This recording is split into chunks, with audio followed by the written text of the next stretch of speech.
Hi friends, அனைவருக்கும் வணக்கம். எல்லாரும் எப்படி இருக்கீங்க ஃப்ரெண்ட்ஸ்? நல்லா இருக்கீங்களா?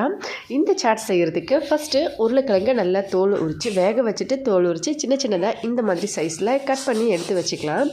அதுக்கப்புறம் கொஞ்சம் மசாலா ஐட்டம்ஸ், சாட் மசாலா, தனி மிளகாத்தூள், கரம் மசாலா, சில்லி ஃப்ளேக்ஸ்னு சொல்லுவாங்க இல்லையா, நம்ம காஞ்ச மிளகாவை நம்ம ஒன்றும் பாதியமாக அரைச்சி வச்சுக்கிறது வறுத்துட்டு அது கொஞ்சம் எடுத்து வச்சுக்கலாம். கொஞ்சம் எலுமிச்சைப்பழம், அதுக்கப்புறம் உப்பு, இது எல்லாத்தையும் ரெடி பண்ணி வச்சுட்டு கொஞ்சமாக சீரகம், அதுக்கப்புறம் கருவேப்பிலை, அடுப்பு மேலே ஒரு பாத்திரம் வச்சு கொஞ்சம் எண்ணெய் ஊற்றி அதில் நம்ம இந்த சீரகம் அதுக்கப்புறம் கருவேப்பிலையை சேர்த்துட்டு இதில் மசாலா ஐட்டம்ஸ்லாம் சேர்த்து புளிக்கரைசல் ஒரு 2 ஸ்பூன் ஊற்றி இதை ஜஸ்ட் லைட்டாக இந்த மாதிரி கொதிக்க வச்சு இது கொதித்த உடனே இதில் நம்ம ஏற்கனவே வேக வச்சு வச்சுருக்க உருளைக்கிழங்கை போட்டு ஒரு கிண்டி நம்ம எலுமிச்சைப்பழ சாறு போட்டு சர்வ் பண்ணோம்னா சூப்பராக இருக்குங்க. கண்டிப்பாக ஒரு சூப்பரான டேஸ்டியான ஹெல்த்தியான ஈவினிங் ஸ்நாக்ஸாக இருக்கும்.